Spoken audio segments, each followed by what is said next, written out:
Hello. তো আমরা আগের ভিডিওগুলোতে দেখছি যে হাইওয়ে মেনটেনেন্সে কি কারণে আমরা মেনটেনেন্স করবো। অ্যাকচুয়ালি মানে জেনারেল ফেলিওর কন্ডিশনস কি আসলো, কি কারণে ফেলিওরস হয়। আর স্পেশালি আমরা দেখছিলাম যে ফ্লেক্সিবল পেভমেন্টের লেগে কি হয়, মানে ফেলিওর কি রকম হয়, কি ভাবে হয়।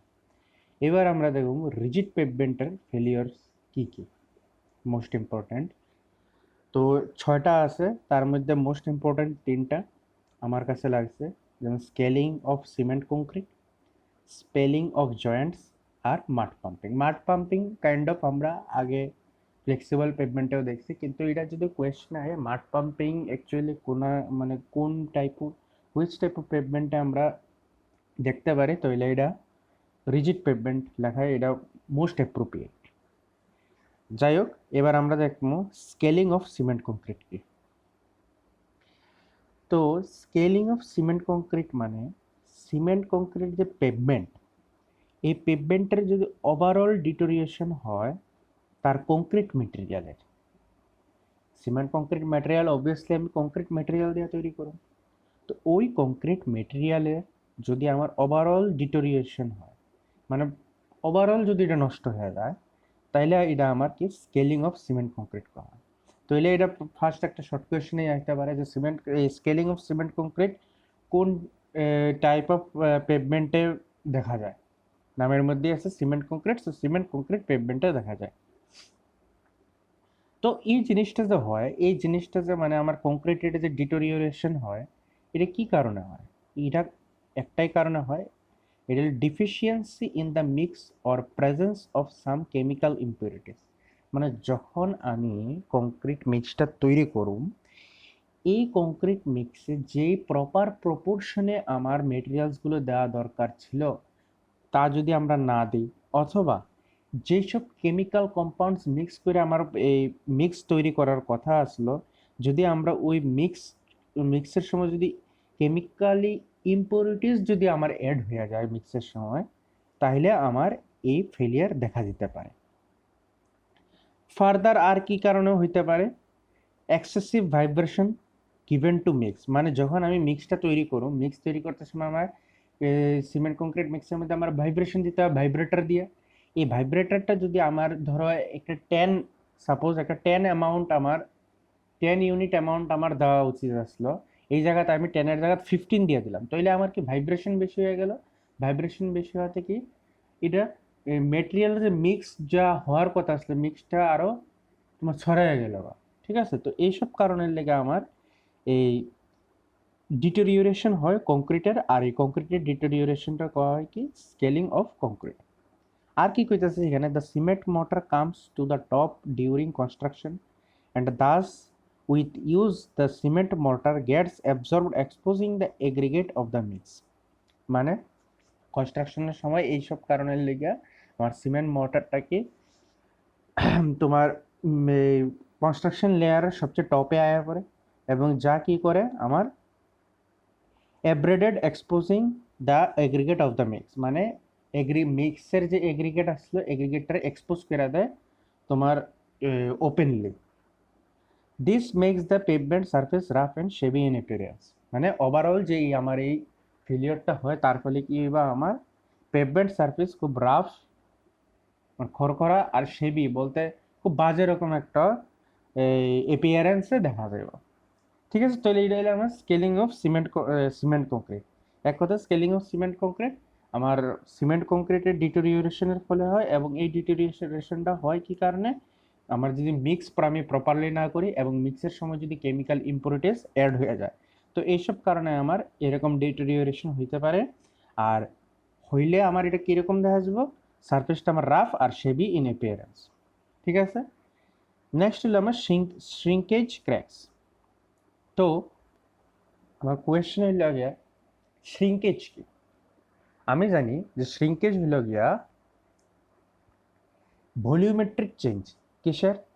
ধরো সিমেন্ট কংক্রিট মেটেরিয়ালের আমার ভলিউমেট্রিক চেঞ্জ কীভাবে হবে, চেঞ্জটা হবে ধরো এটার যা ময়েশ্চার কন্টেন্ট আসলো, ময়েশ্চার কন্টেন্ট যদি কোনো কারণে লস হয়ে যায়, লস কী কারণে হয়, যেমন ইভাপোরেশন, ট্রান্সপিরেশন, এইসব ভেরিয়াস কারণে আমার ধরো সিমেন্ট কংক্রিটের ময়েশ্চারের লস হইলো এবং তার ভলিউমেট্রিক একটা চেঞ্জ এলো। চেঞ্জটা কিরকম এলো? এক্সপান্ড হইলো না কন্ট্রাক্ট হইলো? চেঞ্জটা হলো কন্ট্রাক্ট, মানে শ্রিঙ্ক হয়ে গেল বা জড়াইয়া গেল। তো এটা হলো আমার শ্রিঙ্কেজ। এখানে শ্রিঙ্কেজের ফলে কি ক্র্যাকস ডেভেলপ হইতো। আমরা এখানে দেখো কি কইছে, during the curing operation of cement concrete pavements immediately after the construction the shrinkage cracks normally develop। আমরা জানি কিউরিং কি। এখন আমার সিমেন্ট কংক্রিট পেভমেন্ট বানানোর পর এটা কিউরিং করতে হয়। কিউরিং করার সময় কি আমার ময়েশ্চার কন্টেন্ট লস হয়ে গেল, তার ফলে আমার ভলিউমেট্রিক চেঞ্জ হলো এবং আমার শ্রিঙ্কেজ ক্র্যাকস দেখা দিল। ঠিক আছে, তো এইটাই হলো গিয়ে আমার দ্য প্লেসমেন্ট অফ ক্র্যাকস আর in longitudinal as well as transverse direction, মানে লম্বালম্বি ভাবেও ক্র্যাকস পড়তে পারে অথবা ট্রান্সভার্স ডিরেকশনেও ক্র্যাক পড়তে পারে। এটা হলো আমার shrinkage cracks in cement concrete pavement. Next, spalling of joints important. কি কইছে, sometimes when preformed filler materials are placed during casting of pavement slabs. ধরো একটা পেভমেন্টের সিমেন্ট কংক্রিটের আমি স্ল্যাব তৈরি করতেছি। স্ল্যাব বলতে কি আমি এখানে পেভমেন্টারে বুঝাচ্ছি, পেভমেন্টার স্ল্যাবটারে। স্ল্যাব তৈরি করতে সময় আমার কি হলো, কোনো একটা জায়গাতে ফিলার মেটেরিয়াল, ফিলার মেটেরিয়াল মানে একটা জায়গায় তোমার কোনো গ্যাপ আছে, গ্যাপটারে পূর্ণ করার লেগে যে মেটেরিয়াল ইউজ করা হয় ফিলার মেটেরিয়াল। ফিলার মেটেরিয়ালটা আমি এরকম ফিলার মেটেরিয়াল ইউজ করলাম।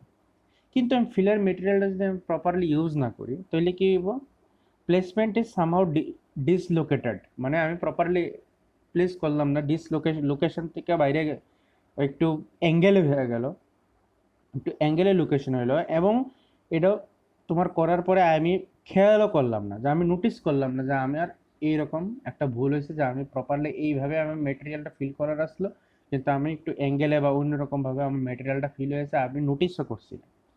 তখন কি হবে, thus this forms an overhang of a concrete layer on the top side and joint and the joint later on shows excessive cracking and subsidence. মানে কি হইব, এর ফলে কি হইব, ফিলার মেটেরিয়ালটা উপরে একটা ওভার হ্যাঙ্গিং পজিশন, মানে ওভার হ্যাঙ্গিং তো তোমরা দেখছোই, তো ওভার হ্যাঙ্গিং এর মতো একটা মানে হয়ে থাকবো সারফেসের উপরে, মানে সিমেন্ট কংক্রিট পেভমেন্টের টপ লেয়ার। তো ওভারহ্যাং একটা হয়ে থাকবো, যেমন এটা আলাদা বাইরে রয়েছে এরকম একটা পজিশন হয়ে থাকবো। তো এটা আস্তে আস্তে কি করব, এক্সেসিভ ক্র্যাকিং, রোডের ক্র্যাকিং ঘটাই দেব। আর সাবসিডেন্স ক্র্যাকিং হইব এবং মেটেরিয়ালের সাবসিডেন্স বলতে নিচে আস্তে সব কিছু ভাঙ্গা ফিরে যাবে। ঠিক আছে, এটা হলো আমার স্পেলিং অফ জয়েন্টস। তাহলে স্কেলিং, স্পেলিং বোঝা গেছে, scaling of joints, spalling of joints আর শ্রিঙ্কেজ ক্র্যাকস। নেক্সট আমার রাপিং ক্র্যাকস। এবার দেখো, তো রাপিং ক্র্যাকসে কি হয়, যদি আমার জয়েন্ট, যে আমার রোডের মধ্যে তো জয়েন্ট থাকে, লঙ্গিচুডিনাল জয়েন্ট, ট্রান্সভার্স জয়েন্ট, এরকম অনেক জয়েন্ট থাকে। যেরকম এটা যদি আমার রোড হয়, এইভাবে জয়েন্ট থাকবো, এইভাবে ট্রান্সভার্সলি জয়েন্ট থাকবো, এইভাবে টাই জয়েন্ট থাকবো। তো অনেকভাবে আমার জয়েন্ট থাকে রোডের মধ্যে। এখন জয়েন্ট যদি আমার যদি সঠিকভাবে ডিজাইন না করা হয়, কিসের লেগে, রাপিং অফ স্ল্যাবস, এই রাপিং অফ স্ল্যাবসের লিগে যদি আমার সঠিকভাবে ডিজাইন না করা হয় অ্যাট এজেস, এই এজ পোর্শনে, this results in development of excessive stress due to wrapping and the slab develops cracking at the edges in irregular pattern।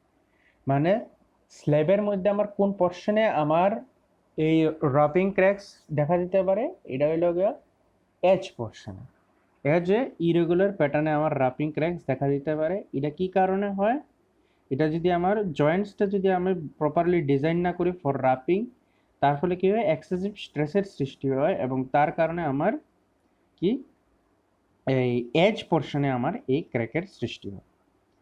তো there is no structural defect due to warping cracks if proper reinforcements is provided in longitudinal and transverse joint. মানে এটা কোনো structural defect না in general. এটা যদি আমরা properly যদি reinforcement, রোডের মধ্যে রেইনফোর্সমেন্ট যদি প্রপারলি লঙ্গিচুডিনাল রেইনফোর্সমেন্ট, কোন জায়গায় রেইনফোর্সমেন্ট, রেইনফোর্সমেন্ট বলতে জয়েন্টসের কথা বলছি। তো এই জায়গায় যদি আমি প্রপারলি রেইনফোর্সমেন্টস প্রোভাইড করি লঙ্গিচুডিনাল আর ট্রান্সভার্স ডিরেকশনে, তাহলে আমার রাপিং ক্র্যাকস জেনারেলি দেখা দিত না। তাহলে এটা স্ট্রাকচারাল ডিফেক্ট আমি কইতাম না।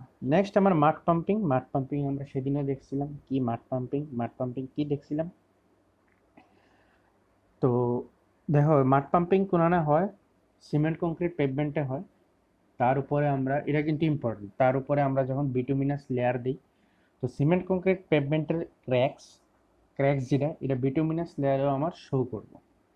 তো তার ফলে আমার কি হয়, যখন একটা হুইলের অ্যাপ্লিকেশন হইব, তো হুইলের অ্যাপ্লিকেশনের ফলে দেখো এখানে দেখো, যেমন আমার যেমন হুইলের অ্যাপ্লিকেশন হইতেছে আমার এখানে ক্র্যাক, সিমেন্ট কংক্রিট পেভমেন্টের ক্র্যাকটা আমার এইভাবে ডেভেলপ করছে, হুইলের অ্যাপ্লিকেশন হইতেছে, তার উপরে বৃষ্টি হইতেছে, বৃষ্টির জলটা ভিতরে যাইতেছে, এখান থেকে পাম্পিং হয়ে বাইরেতেছে উইথ সয়েল।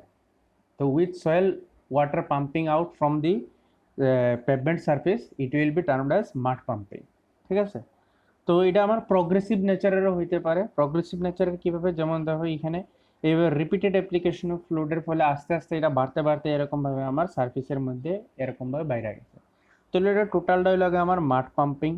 এই যে আমার এখানে টোটালটা লেখা আছে মাড পাম্পিং, কি আগের ইয়েতেও বুঝলাম, এখানেও আছে সেম জিনিস, এটা দেখে নিলে হয়ে যাবে একদম ইজি জিনিস। তো এটা হলে আমার রিজিড পেভমেন্টের কি কি ফেলিয়ার হইতে পারে। ঠিক আছে, এটা হইলে আমার রিজিড পেভমেন্টের ফেলিয়ার, এটির থেকে কোয়েশ্চেন আইলে আইব। আর আর কিছু না।